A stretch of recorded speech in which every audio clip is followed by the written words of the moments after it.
Welcome to my journey with Yanners! Anyong Yanners, so nagbabalik na naman tayo dito sa ating My Journey, and ito yung kauna-unahang letter na babasahin natin, kaya excited din ako na i-share sa inyo yung story ni ating letter sender. And alam ko yung iba sa inyo na nasa relationship or may mga asawa na or may mga partner na makaka-relate kayo dito sa story ni ating letter sender. So last week nag-umpis na yung ating podcast, and nag-announce ako doon na if you want to send your life stories, welcome na welcome po kayo lahat na mag-share ng inyong life story. So ilalagay ko dito yung aming email, and pwede nyo pong isend yung inyong storya ng buhay, kahit anong storya yan, nakakatuwa, nakakatakot, nakaka-in-love, o memorable, or kahit kanino, family, friends, or sa kapitbahay ninyo, basta totoong storya, pwede nyo pong i-share sa amin. So, ang ating letter sender ngayon, this is about trust. So, sana mapakinggan nyo yung kanyang story. Magandang buhay! Itawag nyo na lamang po ako sa pangalang Charlie. At ito po ang aking kwento. Nakilala ko ang lalaking bumihag sa aking puso noong October 2000. Uso pa dati ang telebabad sa telepono. Kahit tsaka at chubby ako, ay walang pakialam. Naging phone pals kami araw-araw. Magkausap, nagkikita, nagkayayaan lumabas, kumain, at manood ng movie. Hanggang sa naging mag-boyfriend and girlfriend kami. Part-time tour guide ako noon sa field trip at nag-stop muna ako sa pag-aaral. Siya naman ay delivery rider ng isang restaurant. Masaya kami at smooth ang relationship. Hanggang sa may major changes ang family namin na lumipat somewhere in Zambales last June 2001. Dahil doon nagka-work ang mother ko at doon ko na din tinapos ang aking pag-aaral. Naging LDR kami at nag-iba na siya ng work. Rent-a-car driver na siya. Dinadalaw niya ako pag weekends at payag naman ng mama ko na matulog siya sa apartment dahil malayo ang biyahe. Minsan, ako naman ang bumibisita sa kanya sa Manila. Feeling ko noon, siya na talaga ang para sa akin. Medyo naging busy kami pareho. Ako sa studies, siya naman sa work. Di siya nakatapos ng college. Ayaw niya mag-aral pa o mag-working student. Kahit pinupush ko siya, kasi para din naman sa kanya yon. Minsan na lang kami magkita at magkasama. Every other week or once a month na lang. Pero lagi kaming magka-text. Wala pang social media noon. Then, naging madalang na magka-text kami, pero tumatawag naman kahit once or twice a week. Then one day, early January 2003, nabulabog ako. Tinawagan niya ako at tinanong niya kung okay lang ba na dalawa kami sa buhay niya. Wow! Ang tanga ng tanong, di ba? Siyempre sagot ko, big no, no, no. So I asked him, ba't mo naman natanong yan? Sagot niya, baby, nakabuntis ako. I was shocked. Di ko alam ang isasagot ko sa kanya. Bigla akong natumba sa kinauupuan ko at nag-iiyak sa sahig. Na di raw niya sinasadya na makabuntis siya ng one night stand daw at lasing daw kasi siya. Di daw niya mahal yung babae at di niya kilala ang family. Pinuntahan niya ako sa Zambales para kausapin ako at nagsorry siya. Hindi daw niya sinasadya. Ako naman si tanga, naniwala at feeling ko nun, mamamatay ako pag nawala siya sa buhay ko. So kahit ayaw ako paalisin ng mama ko at mga kapatid ko noon, sumama ako sa kanya sa Manila. I dared him. Sabi ko, kung talagang mahal mo ko, pakasalan mo ako. Kailangan mo mamili, ako or siya. Kung ako ang pakasalan mo, ako at tatanggapin ko naman ang anak ninyo. Sabi niya pa ay papunta ng Japan yung babae at wala daw silang relasyon. Ako lang daw ang mahal niya. At ako uli si tanga. Naniwala na naman ako. Tinulungan kami ng tita niya na close ko din naman na ipakasal sa West sa Pasay dahil may kakilala na fixer at wala na requirements need na bayaran. Set date at time na lang. It was a short gone hell of a wedding. Saturday yon, January 25th, 2003.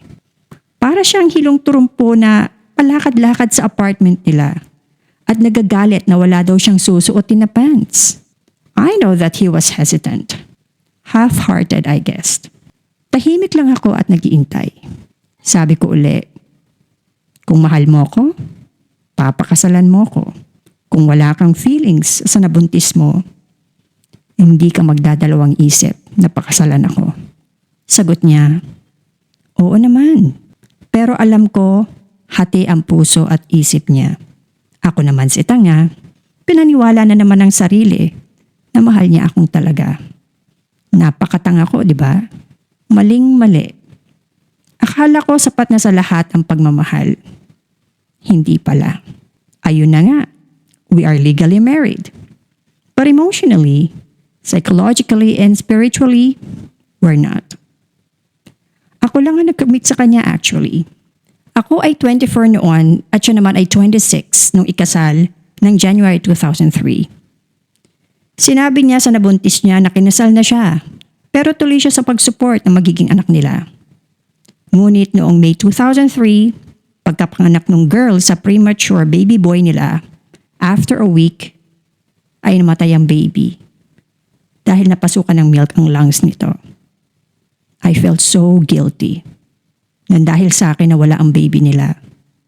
I blame myself until today. Naawa ako sobra sa asawa ko. I sincerely felt sorry for everything. Hinayaan ko lang siyang maglasing ng maglasing. I had to focus on my studies kasi graduating na din ako. Kahit nakasal kami ay LDR pa rin kasi nasa Zambales ang school ko at kailangan nang tapusin. At kahit nakulang ako sa thesis, ay nakapag-March ako noong March 2004. Same routine. Uuwi siya sa amin pag walang work at ako luluwas sa kanila ng weekends. Until in 2005, one day sa work ko as a teacher sa preschool, ay may mga nag-text sa akin telling me na patigilin ko daw ang asawa ko sa kakahabol sa kanya. Si girl na nabuntis niya noon ang nag-text sa akin. Nagsorry siya sa nagawa niyang pagpatol daw niya noon kay Mr. Feeling Pogi. Kasi sabi daw sa kanya ay wala itong girlfriend at mahal daw siya nito. Ngayon daw ay tahimik na ang buhay niya at may asawa ng Hapon. Pero lagi daw siyang tinatawagan at text overseas. Kaya pala nagagalit asawa ko pag hinahawakan ko ang phone. Sabi ko na, international calls yun eh. So sinabi ko sa kanya na nag-text yung girl na nabuntis niya noon. Sagot niya sa akin, naninihira lang yan. Anyway, to cut the story short, hinayaan ko na kasi wala naman ako magagawa, di ba? Akala ko di na kami magkakababy kasi may PCOS ako. I had a miscarriage in May 2007.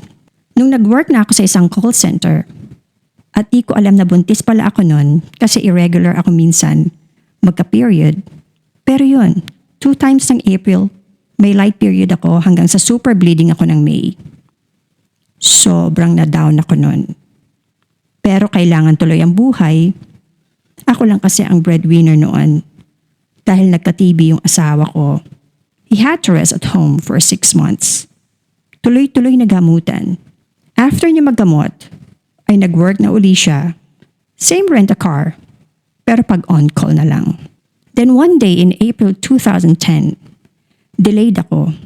Sabi ko baka irregular na naman because of my PCOS. Nagpa-check up ako and yun, positive. I'm pregnant. Gave birth to a bouncing baby girl in December 2010. Sobrang dami namin na pagdaanan na trust issues, Yanners. Hindi mabilang sa kamay at paa sa sobrang dami. May mga nakita ko sa phone niya noon, nakachat niya, kalandian niya, until nagsawa na akong usisain o i-open ang phone niya. Kailangan daw niya ng privacy. Eh di sige, bigay ang gusto. Recently, in 2021, na nagsumbong sa akin sa chat na pagsabihan daw asawa ko natigilan na yung dating naging kabit kasi ayaw daw tantanan. So lahat ng convo sa akin, screenshot ko at sinend sa kanya. As usual, he denied. Ang lungkot, grabe. Sobrang sakit talaga. Lahat. Kaya ngayon, wala na akong pakialam sa asawa ko kung ano ang ginagawa at kung saan siya naroroon. Mahal ko pa rin siya. Di na siguro mawawala yon. Marami kaming indifferences. Di na pagkakasunduan. Madalas nagka-clash kami at alam kong hindi kami nagja-jive. Ayoko na lang sigurong pahirapan pa yung sarili ko. Kasi ako lang din ang sagot sa upa, bills, bayarin at kung ano-ano pa. Siya? Kung ano lang yung kaya niyang ibigay. Unfair, di ba? Kaso wala eh. Ito yung pinilit ko at pinagsiksikan ko ang sarili ko sa kanya. Take it or leave it. Ika nga. Pinapasa Diyos ko na lang ang lahat. Surrender everything unto the Lord. Sana ay maging aral ito sa mga nakikinig na hindi lahat ay kaya ng pag-ibig.